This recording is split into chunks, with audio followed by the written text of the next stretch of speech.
Olá, boa tarde, cidade de Vitória. Estamos aqui hoje dando início à primeira reunião da Frente Parlamentar para tratar do diabetes na cidade de Vitória. Queria desde já agradecer a presença de todos. Alguns vereadores ainda não confirmaram a presença. Nós estamos aqui com a Gabriela, que é a chefe de gabinete do vereador Chico Rossi, que está em outra agenda externa, e pediu para que a chefe de gabinete acompanhasse nossa primeira reunião para que a gente possa dar sequência ao trabalho. Fiz alguns convites, estamos aqui hoje com a subsecretária de Saúde, né, Arlete Frank Dutra, que vai estar compondo a mesa conosco. Queria já convidar a subsecretária que pudesse estar sentando ao nosso lado. Estamos também aqui com a gerente Sheila, também vai estar aqui com a gente, Sheila Zambon. Também a doutora Juliana Peixoto, nossa amiga que está aí desde o início, né, lutando bastante por esta causa, com quem eu tive a grata satisfação de conhecer e está nos acompanhando desde a audiência pública aí e desenvolvendo um trabalho importantíssimo, que estava meio adormecida, e fruto da nossa audiência pública conseguimos avançar, fizemos a indicação, fomos muito bem atendidos pela secretária Juliana, a quem eu agradeço, também a Secretaria de Saúde, que faz um trabalho de orientação aos professores, sobretudo no primeiro socorros, que é de extrema importância. E também vou convidar aqui nosso amigo, que já foi presidente, né, inclusive, da Associação de Diabetes aqui, o Loyola está aqui, Alexandre Loyola, para compor a mesa conosco.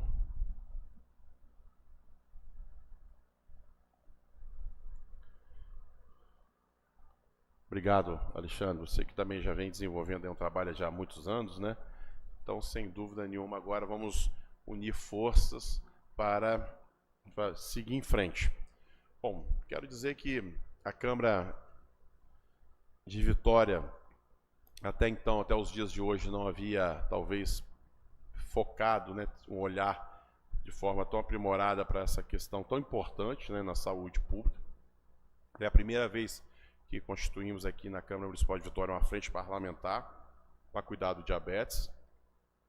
Já conseguimos avançar com algumas ações, e hoje acho que nós vamos sair daqui com pelo menos com a data, né? Vamos sair com a data? Você vai nos ajudar para a gente sair daqui com a data?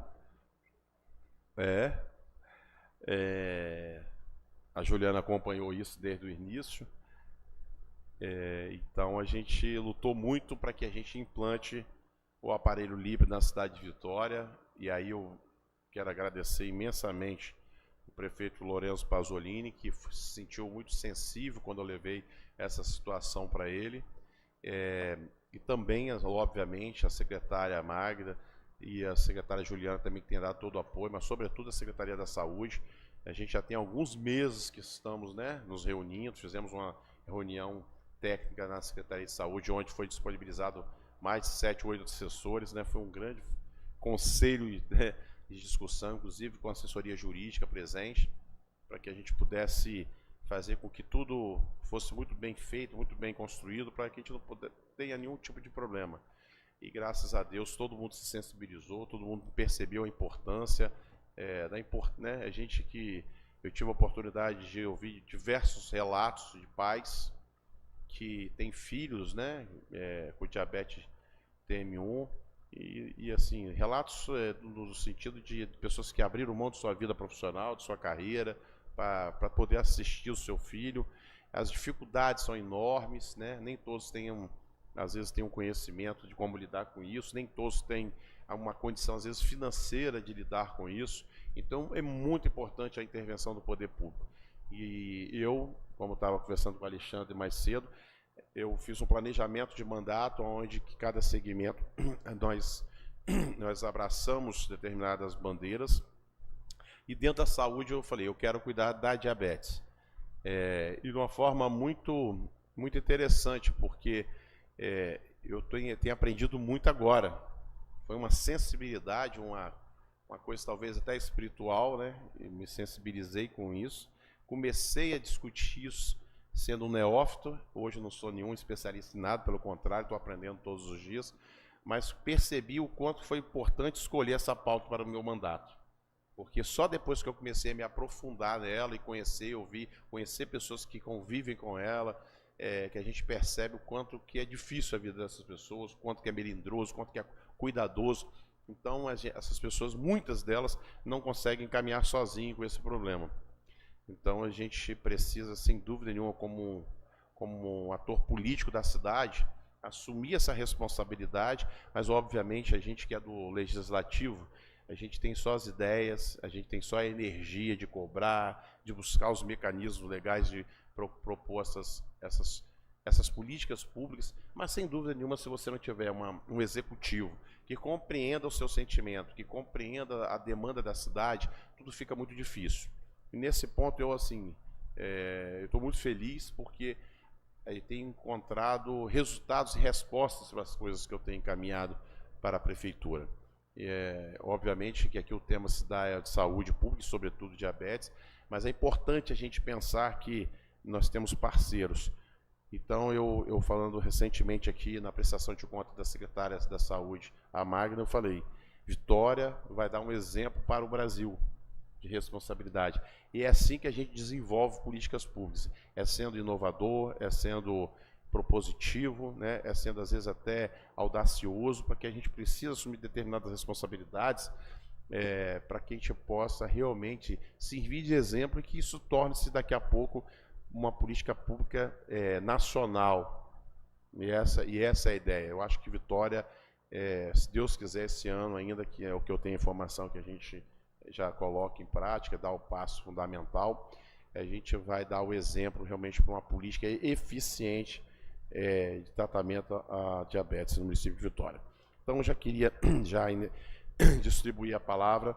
Eu vou começar por quem manda é o executivo, né, que sabe que é o dono do dinheiro, e vou passar a palavra para a subsecretária, para que ela já possa se comprometer. Brincando, elas já estão comprometidas, isso eu posso garantir, elas estão muito focadas, muito determinadas.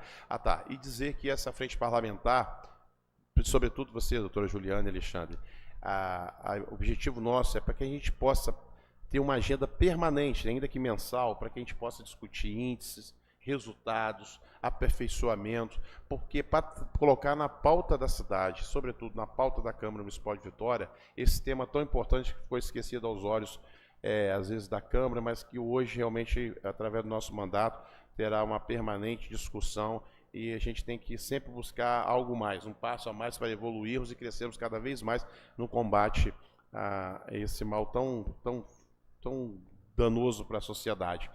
Porque não envolve somente no curso de orientação, não envolve somente na aplicação do aparelho LIB, mas também da orientação alimentar, onde a gente tem que envolver os nutricionistas. Esse novo conceito é uma construção de mentalidade. Então, a frente parlamentar, eu coloquei, embora sabendo que os avanços a gente já estavam bem encaminhados, mas é para que a gente possa não deixar de discutir mensalmente o problema da diabetes. Eu acho que isso que é o mais importante, para ser uma discussão contínua. Mas então agora eu vou passar a palavra para a nossa subsecretária, Anete. Boa tarde a todos. Quero cumprimentar, né, o vereador Monjardim e agradecer, vereador, porque essa temática é uma temática, né, de grande relevância para a saúde pública. Né, e em nome do vereador, eu agradeço aí a presença, né? Cumprimento aí a mesa, né? Se compõe a mesa, e agradecer aqui a presença, né, da nossa gerente de assistência farmacêutica, que vem aí já há alguns anos, né, à frente, né, da secretaria, cuidando aí da qualidade dos medicamentos que a gente oferta, né, e dos insumos que a gente oferta à população. A doutora Ana, que é a nossa médica lá da Gerência de Atenção à Saúde, e a Graciete, que é a nossa referência técnica da hipertensão do diabetes, né? As duas técnicas chegaram recentemente e a gente está aí qualificando cada vez mais a nossa equipe. Eu trouxe uma apresentação, vereador. Eu acho que ali em cima é mais fácil, né, para eu poder fazer.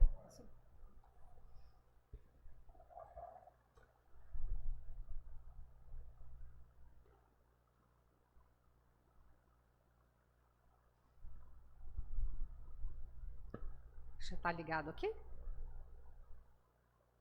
Ah, tá.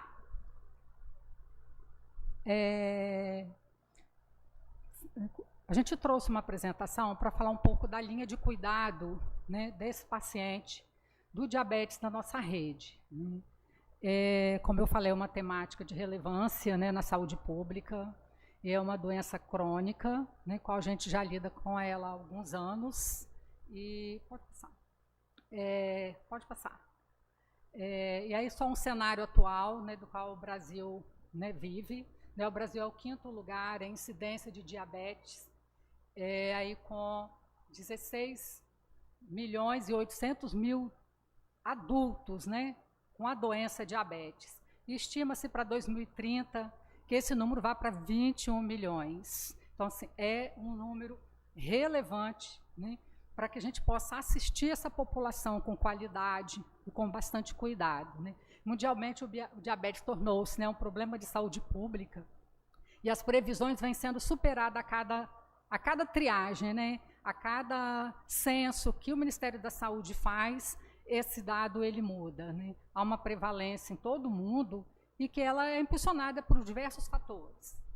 E aí a condição socioeconômica, né, dessa população, e quando a gente fala na condição socioeconômica, a gente sabe que a alimentação é um fator de risco, né, para esse público, né, do diabetes, qual a nossa população cada vez mais usa o alimento processado, né, a gente acaba criando, tem menos hábitos, nossas famílias hoje têm menos hábitos, né, do cuidado de ir à feira, fazer higienização, fazer a salada, cuidar dessa família, como nos nossos avós, nossos pais. Então, a situação econômica cada vez mais traz esse público para as telas, né, trazendo a questão do sedentarismo e outros fatores.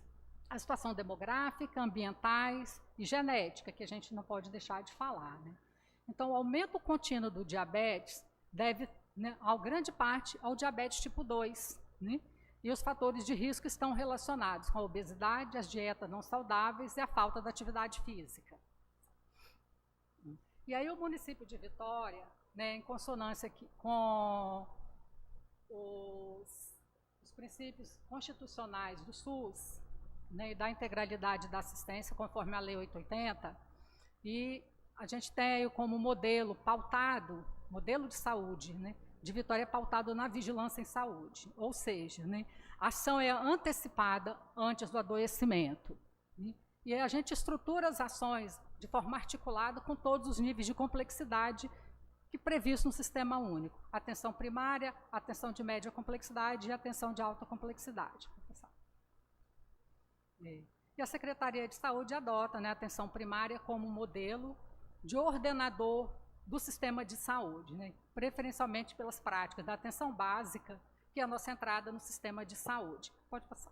E nós temos 29 unidades de saúde no município, onde a gente acolhe essa população, e a gente tem a estratégia de saúde da família, o programa, os agentes comunitários e também toda a equipe multidisciplinar, né, inserida nessa unidade de saúde, né, na atenção primária.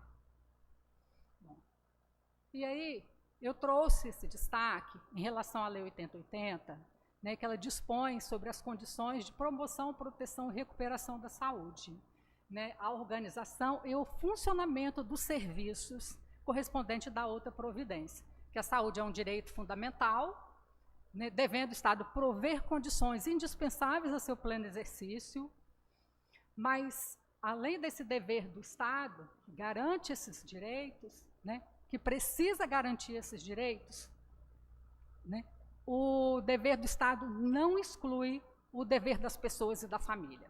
Por isso que a gente fala que a gente tem vários fatores de risco relacionados ao diabetes, é porque a gente tem aí todos os cuidados, né, das escolhas que hoje o cidadão faz, o ser humano faz com a sua própria vida.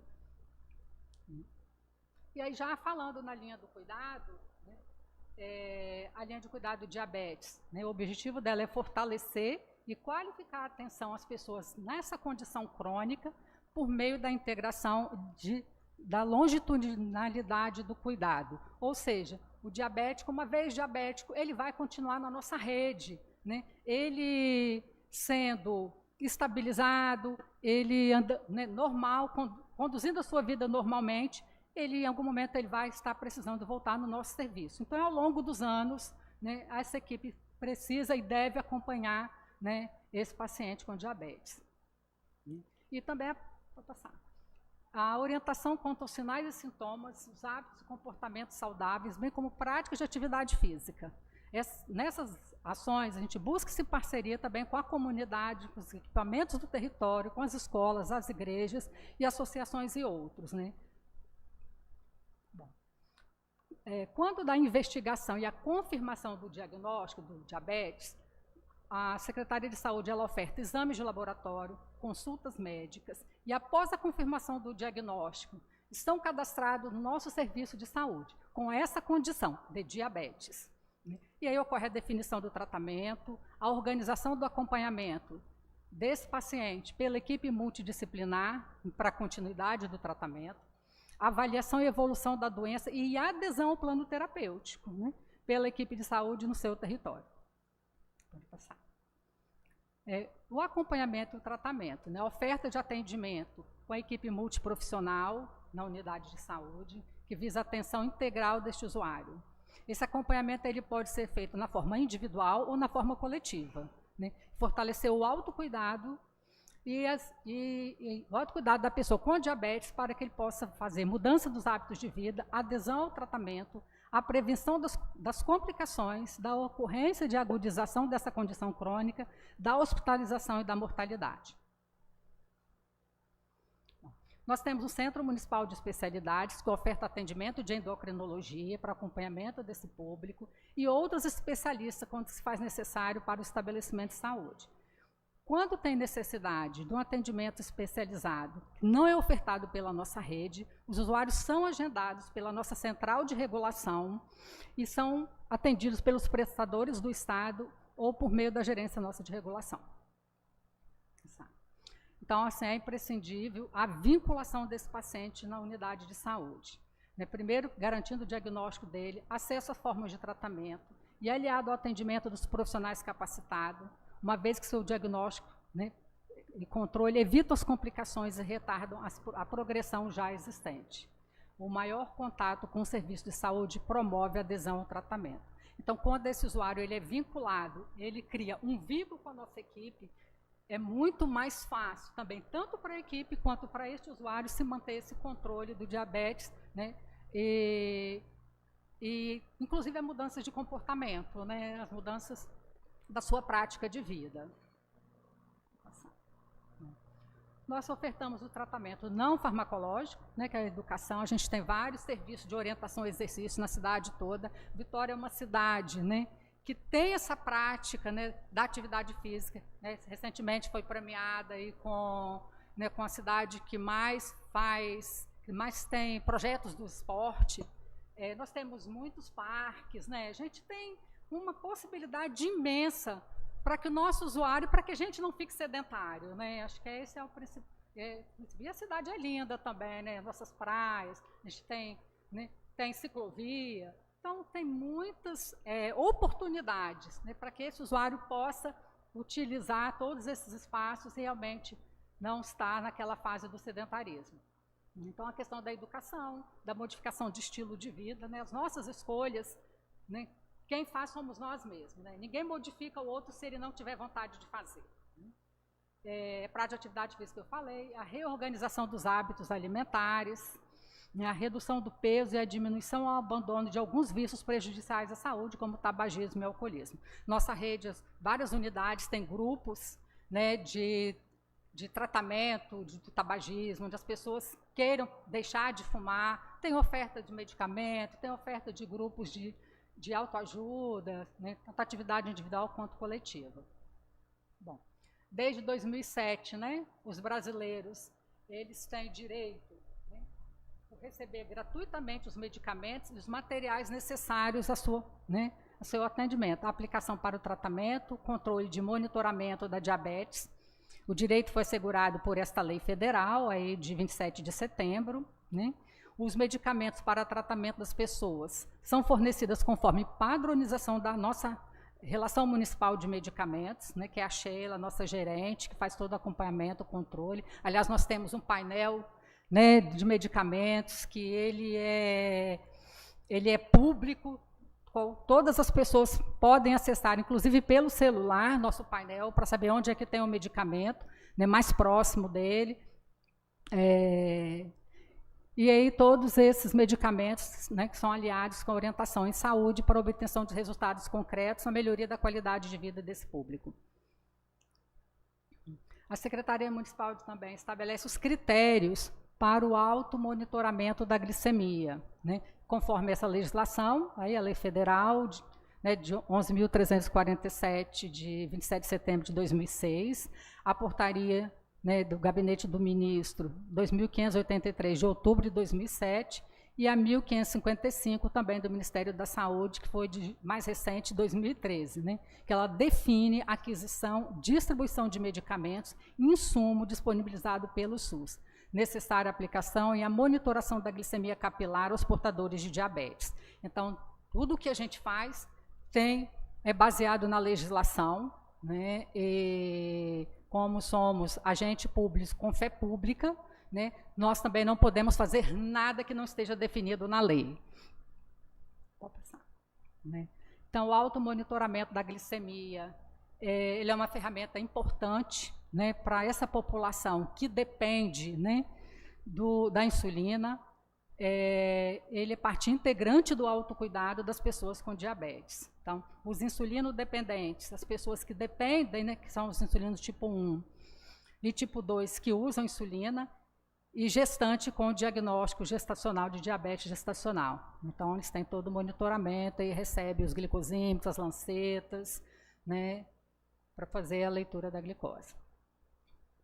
A indicação para o automonitoramento da glicemia ela é realizada em acordo com as normas estabelecidas na legislação, e a avaliação ela é criteriosa mesmo pela equipe de saúde, que é responsável pelo acompanhamento da pessoa com diabetes. Não é só simplesmente entregar, né, um glicosímetro e esperar esse paciente retornar na nossa rede, né, totalmente desestabilizado. Então, tem que ter um monitoramento, o nosso agente comunitário acompanha junto com a equipe, né, e esse usuário ele pega, né, de tempos em tempos a quantidade de lancetas e fitas para poder fazer o monitoramento. Então, é através do fortalecimento da qualificação, né, do cuidado da população na atenção básica e avaliação contínua primordial, para que a gente possa prevenir o diabetes através de orientações dos fatores de risco, a mudança dos hábitos para retardar ou prevenir o desenvolvimento das complicações dessa condição crônica. Né, porque nós podemos fazer tudo, mas também esse usuário, nesse dependente dessa glicose, dessa insulina, dependente desses cuidados, se ele também não fizer mudança de comportamento, também a gente vai ter aí a desestabilização e as complicações decorrentes da doença. Né? Vamos passar. Paciente com histórica, né? Como que já o item da prevenção. Pacientes com história familiar de diabetes, né? Devem ser orientados a manter o peso normal, não fumar, controlar a pressão arterial, evitar medicamentos que potencialmente possam agredir o pâncreas e praticar atividade física regular. Paciente com diabetes deve ser orientado ainda, né, a realizar exames diários dos pés, para evitar o aparecimento de lesões, manter uma alimentação saudável, utilizar os medicamentos prescritos, praticar atividades, né, física, manter um bom controle da glicemia e seguir corretamente as orientações da equipe profissional. Então, é isso, gente. É uma apresentação rápida, só para a gente poder criar mais ainda o clima, né, para a gente debater. Obrigado, vereador. Tem que desligar.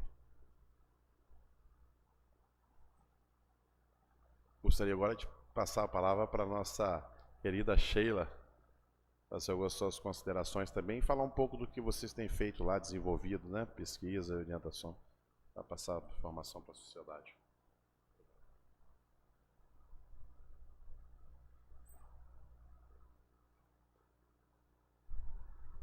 Boa tarde a todos.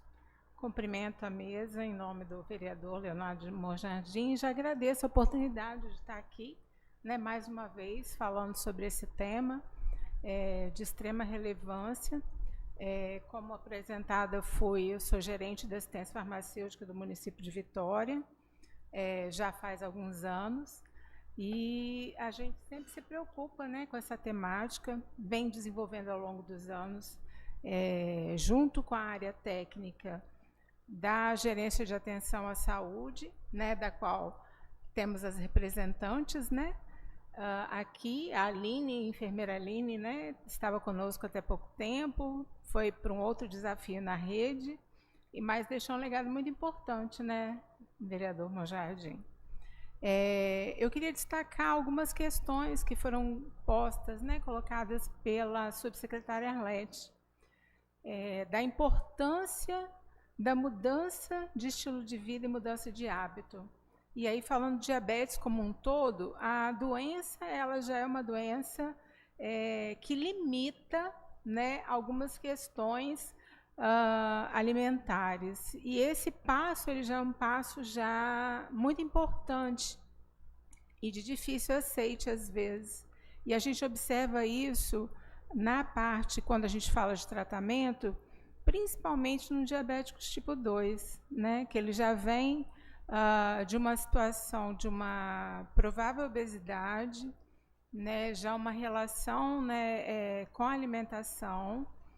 E o que a gente percebe muito, sabe, vereador, é a questão da própria utilização do medicamento. Alguns medicamentos clássicos que são padrão ouro, né, para algumas situações pré-diabetes ou próprio diabetes tipo 2, eles geram alguns efeitos colaterais, principalmente a metformina, que é um efeito gastrointestinal, né? Eu não sei se a doutora vai falar um pouco, de modo geral, aí. E o que a gente observa, vereador, e eu não podia deixar essa oportunidade, né, passar, e pedir à população para sempre procurar a unidade de saúde, quando de qualquer efeito, qualquer reação que for percebida, mas não deixar de tomar o medicamento, né? Na unidade de saúde, nós temos o médico que estabeleceu o tratamento, temos a enfermagem que faz todo o acompanhamento, temos os farmacêuticos da unidade que podem e devem ser consultados. A gente está apto a fazer agendamentos, né? Revisar a farmacoterapia com o paciente, mas o que a gente percebe é a devolução, às vezes, de uma quantidade de medicamentos, né, principalmente de metformina, por conta desses efeitos. E aí, assim, o diabetes, com certeza, né, se não seguir o tratamento e não seguir todas as medidas, ele vai desestabilizar, ele vai descompensar. Assim como a insulina, né? Se a gente não tem um domínio total, né, enquanto usuário, de como usar, de como aplicar, não deixar passar, procurar a unidade de saúde, tirar dúvida, né, agendar com o farmacêutico, com o médico, com o enfermeiro, para tirar essa dúvida, não deixar de aplicar. Tem dificuldade com o dispositivo que o Ministério da Saúde oferece, que é a caneta, que para muita gente foi uma evolução. A gente sabe que para alguns idosos ainda permanece uma certa dificuldade do manejo. A gente ainda fornece frascos, né, com as seringas que vêm do Ministério da Saúde. A gente pode fazer, né, todas essas orientações, mas assim, o meu maior recado agora, vereador, é não deixar de utilizar o medicamento. Seja qual for o medicamento, né, o plano terapêutico que o médico estabeleceu com cada paciente, que ele seja feito e que procure a unidade de saúde, qualquer que seja dúvida, qualquer que seja a reação que esse medicamento pode vir, né, não deixe de tomar, procure sempre um profissional, porque aí a tendência com o tempo é compensação. E o que a gente percebe, doutora, assim, falando como farmacêutica, é o estabelecimento do vínculo, né? Às vezes o médico, o paciente fica temeroso, né? Volta na consulta, você está tomando medicamento direitinho? Tô sim. Aí não entende por que está descompensado, né? Por que não está atingindo a meta que foi estabelecida, né? Pela relação, né, médico-paciente. E às vezes na farmácia, às vezes com a equipe de enfermagem, ele fala, né, que está com alguma dificuldade. Por isso, acho que a subsecretária colocou tão evidente a equipe multidisciplinar. Isso é muito importante, né, da gente atuar em conjunto, da gente estabelecer, da gente discutir caso clínico, né, da gente verificar mesmo se ele está sabendo utilizar o glicosímetro, quais as dificuldades que se tem, né, nessa equipe multidisciplinar que se discute aquele caso. Então, assim, inicialmente eu queria deixar esse recado, e a gente vai conversando um pouco mais, né, durante a nosso momento aqui juntos. Obrigada.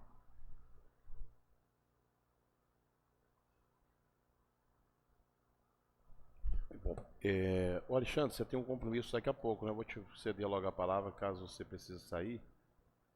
Fique à vontade, tribuna, vai treinando, quem sabe.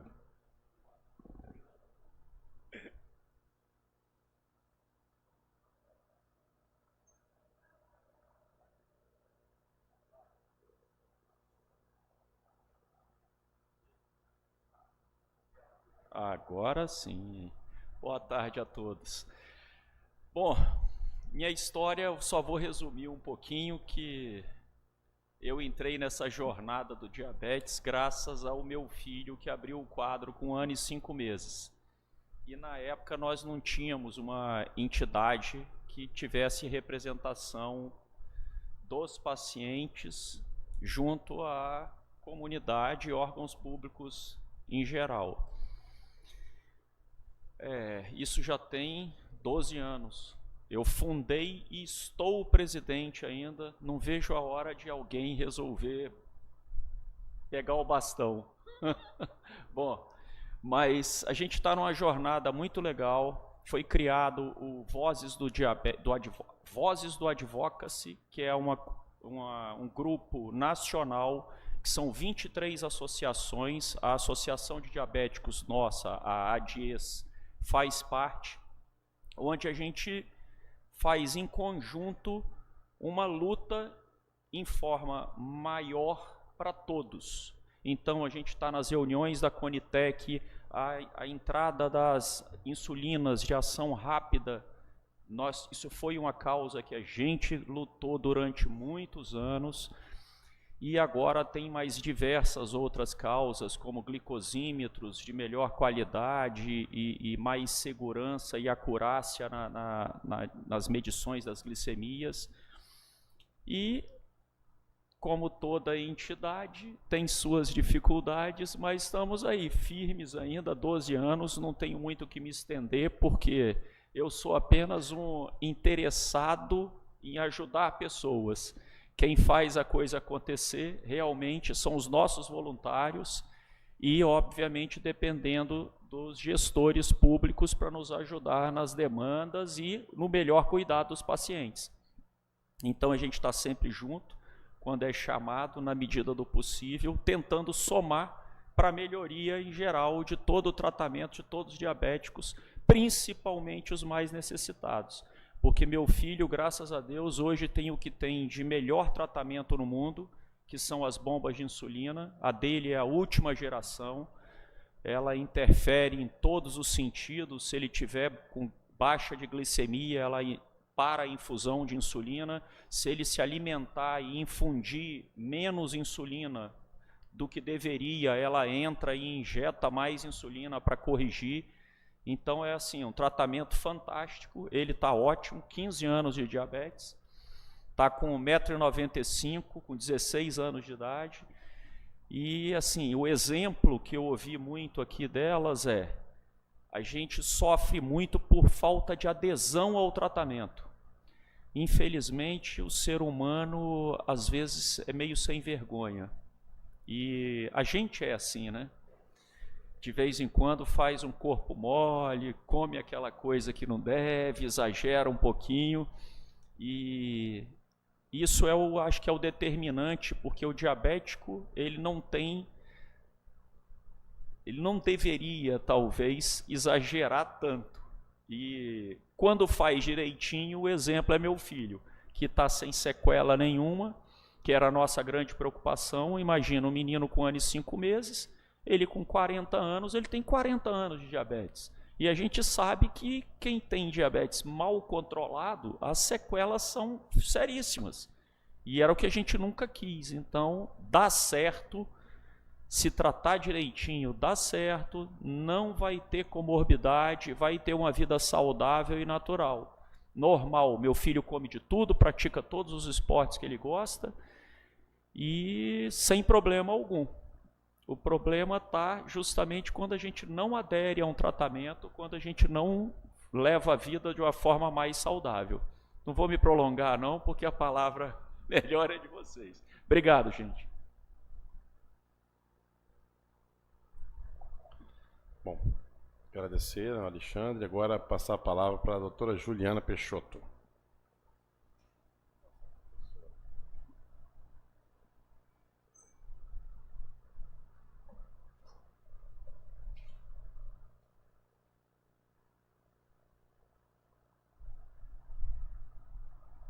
Boa tarde a todos. Eu queria agradecer imensamente o convite do vereador Monjardim.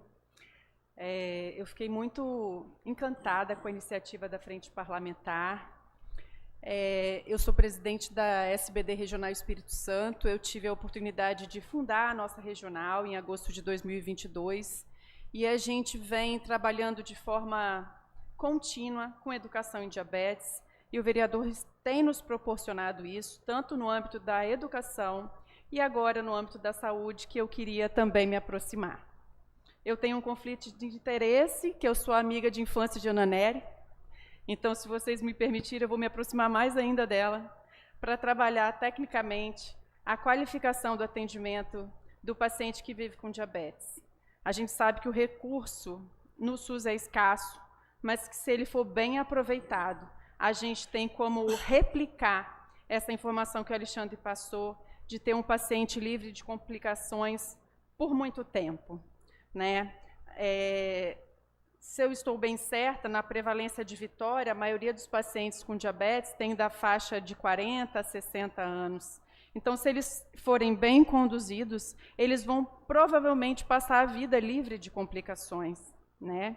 E aí, para que a gente possa alcançar tudo isso, a gente teria que não só garantir o atendimento do usuário na atenção primária, porque, de fato, o diabetes é uma doença epidêmica e que precisa ser conduzida na atenção primária. Porém, a gente precisaria qualificar melhor esse atendimento. Na medida que os estudos foram progredindo, a gente entendeu que não basta só tratar a glicada.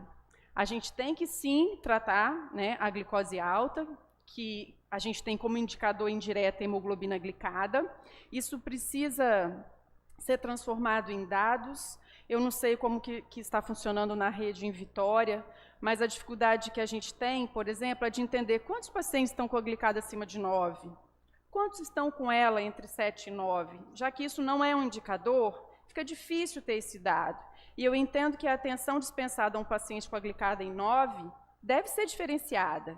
Ele precisa ser revisto no intervalo menor, ao passo que o paciente que está com ela em torno de 7, ele pode muito bem fazer uma consulta semestral. Ele não precisa de passar com o endócrino, entende? Agora, se ele já evolui com alguma complicação crônica da doença, se ele é um paciente que já faz diálise, esse paciente tem outro olhar. Como é que está sendo feito o fundo de olho? Será que a gente está conseguindo garantir essa avaliação anual? Então, esse detalhe fino faz toda a diferença na evolução da doença, que a gente sabe que as complicações, elas existem, e elas vão acontecer se a gente não fizer esse dever de casa. Nessa qualificação do atendimento, além de olhar a glicada, a gente precisa também olhar as metas de colesterol LDL, para prevenção de doença cardiovascular, que é a principal causa de mortalidade no paciente diabético. Então, se eu coloco o LDL na meta, isso é fácil, porque a gente tem a estatina disponível do SUS. O que a gente tem é muita fake news, né? De que ninguém quer tomar estatina. Então, a gente tem que perder um tempo explicando ao paciente. Se eu fosse você, eu tomaria. Eu preciso diminuir esse risco cardiovascular, que ele já existe pelo diabetes. Então, o diabetes alto, a glicose alta com colesterol alto, empurra esse paciente em 3 vezes mais para o risco de infarto e AVC. Então, isso precisa ficar claro nas consultas, que o paciente não basta só tratar a glicose. A gente tem que fazer a estratificação do risco cardiovascular pela avaliação do LDL, se tiver compensado a cada 6 meses, se não, também precisa no intervalo menor. E a gente precisa também fazer a estratificação do risco renal. Eu vi os dados, mais de 50% dos pacientes com diabetes não sabem a taxa de filtração glomerular. Às vezes passa batido naquele atendimento que a gente sabe que muitas vezes o paciente tem muitas complicações e às vezes muitas coisas a serem observadas e se esquece também desse detalhe da função renal. Hoje a gente também tem como prevenir a evolução da doença renal se a gente faz o diagnóstico da proteinúria, que é um exame simples de urina, e da taxa de filtração glomerular. Então, eu acho que a Câmara Técnica precisa estar atento para ver se o profissional da atenção primária está executando isso bonitinho, porque não é fácil, tá? Não é fácil, não é difícil em Vitória, é difícil no Brasil. Eu estou falando de saúde pública.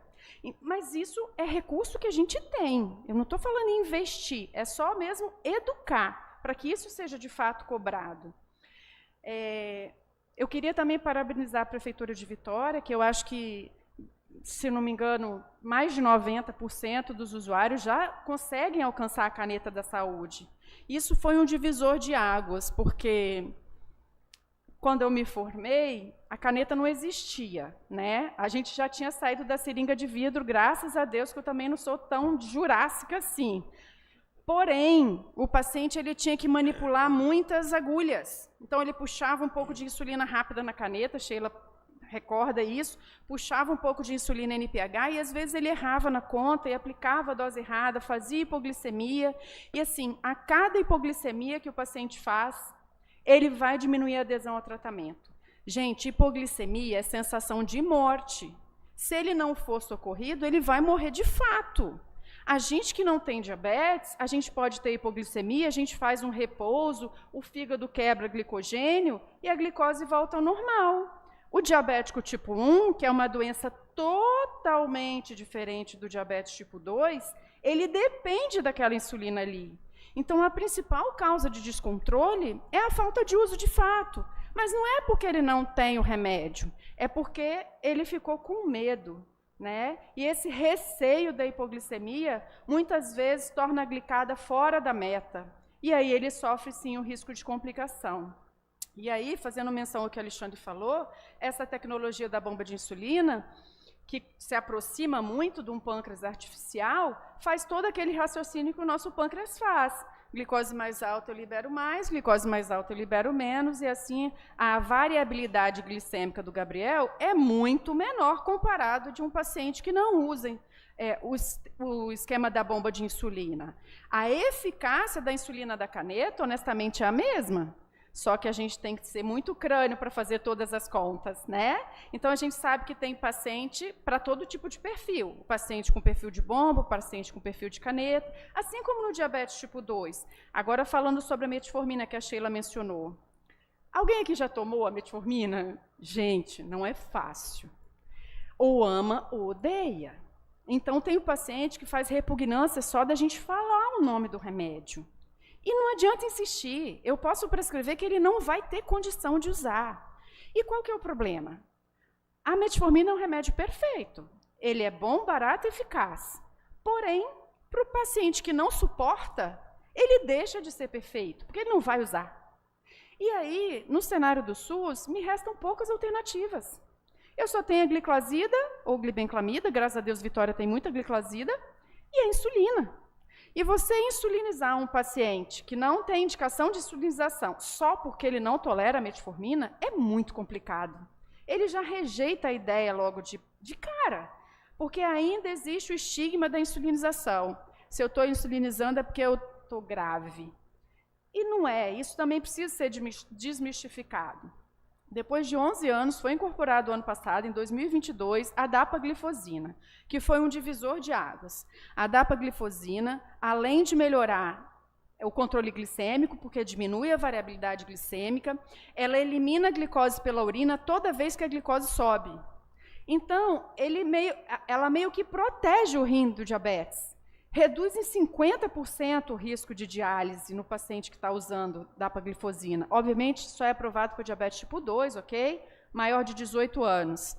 Mas essa medicação surgiu como uma alternativa terapêutica, não em substituição à metformina, porque ela pode ser associada, mas para melhorar, para juntar-se ao exército dos remédios disponíveis pelo SUS, que são muito poucos.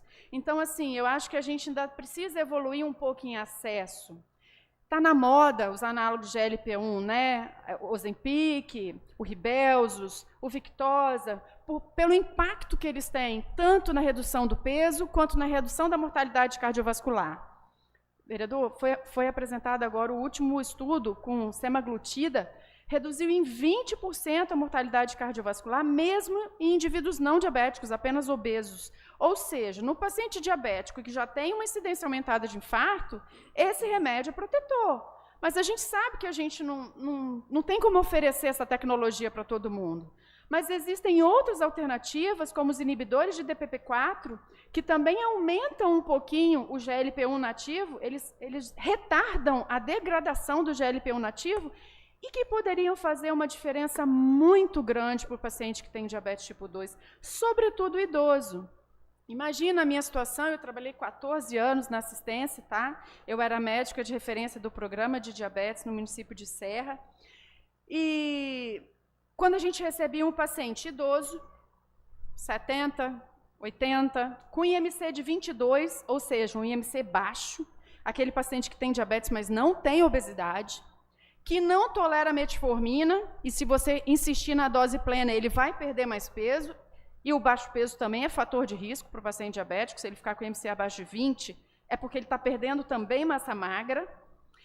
Olha a nossa situação, a gente ficaria só com a sulfonilureia. Então, se a gente tivesse um inibidor de DPP-4, ao menos que para oferecer para essa parcela da população acima de 60 anos, é um remédio de baixo custo, porque a patente acabou de ser quebrada, então a gente acaba de receber os genéricos de laboratórios grandes, né, ou seja, de confiança, não tem só o produto original agora. Eu acho que a gente conseguiria, com pouco recurso, oferecer uma qualidade de vida ainda maior para o nosso paciente, conseguindo colocar esse paciente na meta e evitando essas complicações que no paciente idoso são ainda mais temerosas. O paciente idoso, quando ele faz hipoglicemia, ele não tem só o risco de morrer pela hipoglicemia, né, de ninguém socorrer.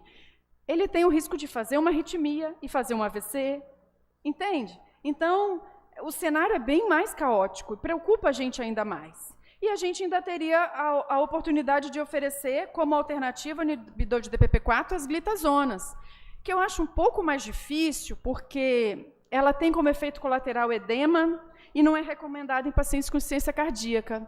Então, talvez seria um remédio excelente para aquele paciente obeso que tem uma resistência insulínica muito alta, porque ainda que insulinizado a gente conseguiria reduzir a dose de insulina, mas como ele não se aplica a uma grande parcela da população, talvez o recurso não seja custo-benefício, sabe? Agora, honestamente, se a gente pudesse expandir um pouco, né, o nosso acesso aos medicamentos com a incorporação do inibidor de DPP-4, eu acho que sim, seria um divisor de águas, eu acho que sim, a gente estaria protegendo o nosso paciente ainda mais. Não tem nenhum município no país que ofereça esse recurso. Eu me reportei ao nosso presidente da Nacional, que é diabético tipo 1, e tem feito um excelente trabalho à frente da SBD. Ele quebrou muitos paradigmas sobre educação em diabetes, então ele conseguiu aproximar as equipes interdisciplinares. Então a gente tem contato direto com os farmacêuticos, com os enfermeiros, com os nutricionistas, e assim eu acho que a SBD cresce cada dia mais forte. E eu queria ainda mencionar que a Alexandre falou sobre o Gabriel não ter complicações. Eu queria dizer que saiu um estudo, o ano passado, internacional, que avalia o risco, né, de ter diabetes tipo 1. Diabetes tipo 1 é uma doença autoimune que decorre da falência pancreática. Então, assim, o diagnóstico de diabetes tipo 1 acima de 10 anos reduz a expectativa de vida em 33 anos. Então, para um paciente controlado do padrão do Gabriel, a gente fica tranquilo. Mas para o paciente que não está controlado, ele entra nessa conta aqui. E aí, essa monitorização intensiva que o Libre proporciona é um divisor de águas, porque tem paciente que resiste à furada no dedo, e tem paciente que não resiste, que quer fazer a furada no dedo, e o glicosímetro não está confiável. E aí ele faz a correção com a insulina e tem uma hipoglicemia, e aí a gente tem outro problema. Então, assim, a gente precisa melhorar, sim, a assistência também no tipo 1, porque até agora eu estava falando só do tipo 2, né? Porque impacta diretamente na qualidade de vida dele no longo prazo e na expectativa de vida. Porque a expectativa do tipo 2, ela é reduzida em 13 anos, quando ele tem doença cardiovascular. Agora, do tipo 1, não. 33 anos. Então, a gente tem que mudar essa história. Nós somos o terceiro país onde o diabetes tipo 1 é mais prevalente. Então, a gente tem que pôr o olhar sobre as nossas crianças e também adultos que vivem com diabetes tipo 1. Nós fomos o primeiro estado a incorporar a insulina análoga de ação basal e o primeiro estado a incorporar a insulina de ação rápida, né? Para o paciente tipo 1, a insulina de ação rápida ela faz muita diferença, porque ele faz contagem de carboidrato e ela precisa começar a agir imediatamente. A insulina regular é uma insulina eficaz, mas ela demora 30 minutos para agir. Então, o paciente que não tem essa expertise de aplicar a insulina 30 minutos antes, é como se ela já entrasse atrasado e não vai evitar o pico de glicemia. E depois ainda vai ter uma hipoglicemia na sequência. Então, assim, são estratégias diferentes, para públicos diferentes, de uma doença que tem o mesmo nome. Só porque cursa com alguma deficiência na secreção de insulina, mas são cenários totalmente diferentes, entendeu? Com necessidades também diferentes. O tipo 1 eu acho que merece a atenção do endocrinologista, ele pode até não consultar com frequência, mas ele tem que passar com o endocrinologista, porque conduzir o paciente tipo 1 é difícil até para a gente, endocrinologista. Então, a gente gosta de poder contribuir com o trabalho dos clínicos, eu acho que a gente precisa trabalhar em equipe, e eu me coloco, enquanto SBD, à disposição da Câmara Técnica, de todos vocês, no que eu possa ajudar. Muito obrigada.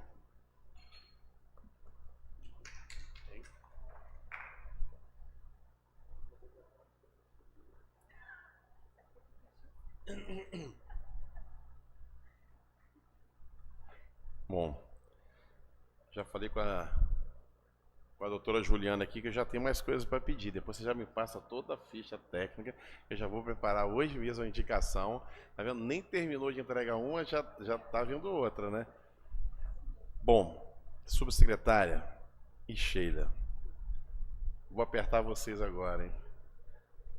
Qual a expectativa aí? Assim, oficial, aquela que não pode... Antes do Natal, então. Bom, que bom, né? Pelo menos antes do Natal nós vamos ter o que comemorar presente no Natal e acho que vai ser um avanço importante. Agora, essa perspectiva da qual assim, é o que eu falo, eu sou um leigo, eu estou aprendendo agora com vocês.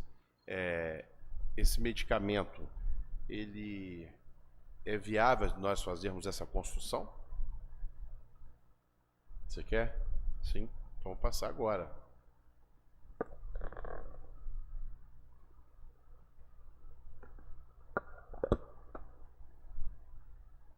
Com relação ao medicamento, é importante a gente esclarecer, né, quando a senhora coloca, doutora Juliana, que nenhum estado do país fornece, porque a assistência farmacêutica no SUS, ela tem toda uma organização. Ela é dividida em 3 componentes: componente básico, componente estratégico e componente especializado. Então, para cada ente federativo, é referente a um componente. Então, do componente básico, que diz respeito aos municípios, existe a lei, existe decreto, existe uma relação nacional de medicamentos que é norteadora das listas municipais. Então, o que a gente tem é preconizado pela própria Conitec, que faz a Relação Nacional de Medicamentos, que orienta os municípios na atenção primária, que é o componente básico. O componente estratégico, ele é muito vinculado ao Ministério da Saúde com doenças raras, que aqui, no caso, não entra nenhum medicamento relacionado ao diabetes. E temos o componente especializado, que é de responsabilidade geralmente é de responsabilidade do Ministério da Saúde e do Estado. A gente fala muito responsabilidade estadual porque o medicamento em si é retirado, né, nos estados, mas às vezes é financiado 50%, 50%, 30%, 70%, então, ou 100% do Ministério, ou 100% do Estado, mas o ente que entrega e faz o contato diretamente com a população é o Estado. E lá também tem os medicamentos. Um exemplo, assim, eu acho que mais fácil da gente entender é a própria insulina. Né? A insulina, até por ser um insumo extremamente estratégico, os municípios nem compram. Eu não sei se todo mundo, vocês sabem, né? Quem compra é o próprio Ministério da Saúde para o Brasil inteiro. Né? Tamanha relevância e importância desse medicamento. Então, a gente recebe, né, as legislações elas foram citadas, e a gente distribui a NPH em caneta agora, em frasco, em caneta. O Ministério está disponibilizando hoje, numa proporção de 70% dos diabéticos, caneta e 30% frasco. Eles ainda estão migrando, dado o impacto financeiro, né, que eles estão migrando, se eu não me engano, desde 2019. Né, começou com um pouquinho, a faixa etária mais restrita, agora já está bem, quer dizer, 70% da população, né, já está tendo acesso. Aí, quando vai para componente especializado, que entram os análogos de insulina. Né? E aí, assim, os estados, por ser medicamentos que já requerem alguma restrição, então, existem protocolos clínicos e diretrizes terapêuticas que precisam ser seguidos, critérios de inclusão, né, alguns dos citados pela doutora, né, que podem tomar, ou de exclusão, que não podem tomar. Então, tem todo um protocolo que precisa ser seguido. Então, passa para a excepcionalidade. Ele já não é aquele grosso, né, do coletivo que a atenção primária acompanha, dos 80%, né, dos cuidados. Então, ele já vai para nível de Estado. Então, o medicamento, ele segue isso. Né? A básica, a unidade de saúde não vai conseguir ofertar todas as especificidades. Por isso que a assistência farmacêutica é dividida. Então, a gente tem o que hoje os municípios, né, e todo o Ministério da Saúde recomenda. O Estado nosso, ele é pioneiro mesmo, né, para insulinas análogas, mas vem algumas insulinas do próprio Ministério, que, de acordo com a prestação de contas, né, que é feita, né, por APAC, eles vão repondo ou não o financeiro ou o próprio medicamento. Então, por isso que esses tipos de avanço, eles dependem muito da onde o ente, né, da onde essa discussão está acontecendo. Inclusive porque o financiamento depende disso. Né, o financiamento da assistência farmacêutica básica, ele é muito restrito.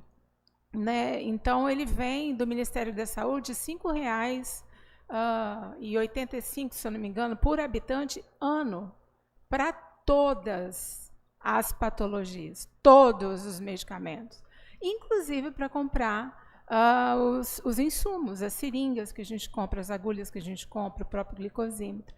Então, essa divisão, e aí o dinheiro para outros medicamentos especializados já vai diretamente para o Estado.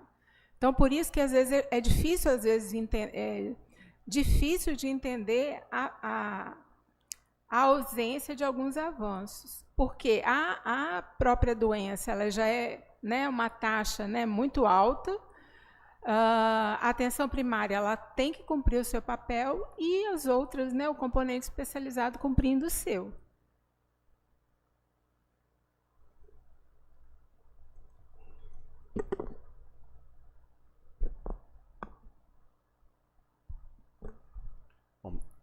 Alguém que está na plateia tem interesse em fazer alguma pergunta? Não? Alguém da mesa tem mais alguma consideração? Bom dia, doutora Juliana. Não? Bom, então a gente, como falei, hoje é a primeira reunião de muitas, né? Se Deus quiser, eu acho que em algum outro momento, eu acho que próximo ano, a gente já deve discutir a questão da alimentação. Acho que é importante a gente envolver os nutricionistas nessa discussão, trazer alguém, inclusive no sentido da gente construir alguma coisa nesse sentido também, embora hoje a gente tenha uma política de nutrição muito bem desenvolvida na rede municipal de educação, que é elogiada por muitos, inclusive por nutrólogos, né, e nutricionistas, enfim.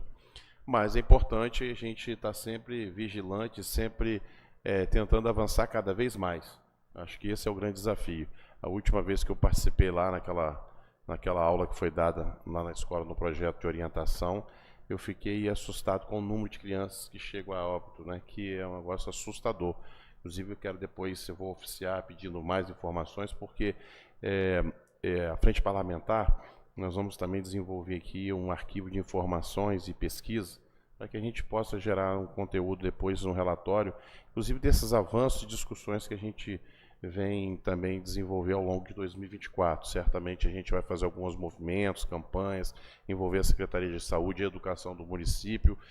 Acho que a Câmara certamente também vai utilizar os seus meios de comunicação através de até mesmo, de repente, um fórum, enfim, várias ações para que a gente possa cada dia mais conscientizar as pessoas, né, da alimentação, da atividade, e, sobretudo, também esse diagnóstico. Obviamente que a DM1 é mais precoce, né? Rapidamente a gente detecta isso, mas a DM2, muitas vezes a pessoa tem e não sabe, fruto desse desconhecimento. Então, é muito importante que a gente faça essa discussão sempre permanente, e aí eu volto a dizer, por isso a minha ideia de ter criado na Câmara de Vitória a Frente Parlamentar para tratar do diabetes em função disso. É extremamente importante conscientizar e utilizar os meios de comunicação e o serviço público para orientar, sobretudo, esse alerta, né, em como detectar e como identificar, para que a gente possa realmente minimizar esses problemas com as famílias, que é difícil você encontrar hoje uma família que não tem alguém com diabetes, né? Então, é importante a gente pautar isso permanentemente. No mais, agradecer a presença de todos vocês, do Alexandre, da doutora Juliane, da Arlete, que está aí chegando toda a energia, e a Sheila, que tem nos ajudado bastante desde o primeiro momento, né? Tem dado muito trabalho a você, né, Sheila? E eu cobro ela sempre, eu não posso encontrar com ela que eu cobro. Mas, assim, realmente eu estou muito ansioso por isso, eu acho que é uma conquista, como eu disse, é uma conquista, não é do nosso mandato, eu acho que é da cidade, né, é da saúde pública, eu acho que é de todos nós. Então, por isso, assim, essa cobrança insistentemente, que eu não vejo a hora de a gente conquistar essa vitória, tá? Quero também aqui agradecer a presença da chefe de gabinete do vereador Chico Roschi, né, a Gabriela, que também está sempre aqui conosco, uma grande profissional, nos auxilia muito, sempre lá com nossos pareceres, os nossos projetos, né, Gabriela? Também dou trabalho a você, né? Toda hora tem alguma coisa lá para você dar um parecer. Mas aqui está presente também toda a minha equipe que está aqui, nos assessorando, tem nos ajudado bastante. Temos aqui hoje a presença também de uma liderança lá de Santo Antônio, Max Tristão, né, pessoa bastante atuante lá naquela região. E agradecer também a Gracinete e a Ana, que estão aí representando a Secretaria de Saúde, certamente vão se debruçar sobre esse tema e vai nos auxiliar e nos ajudar muito a avançar muito mais. Eu acho que esse é só um começo dessa ação, essa frente parlamentar vai trazer bons frutos para a cidade de Vitória. No mais, agradecer a todos, já convocar para a próxima sessão ordinária, que acontecerá amanhã às 9h30 nesse plenário. Um forte abraço a todos, fique com Deus, obrigado mais uma vez a todos que estiveram presentes.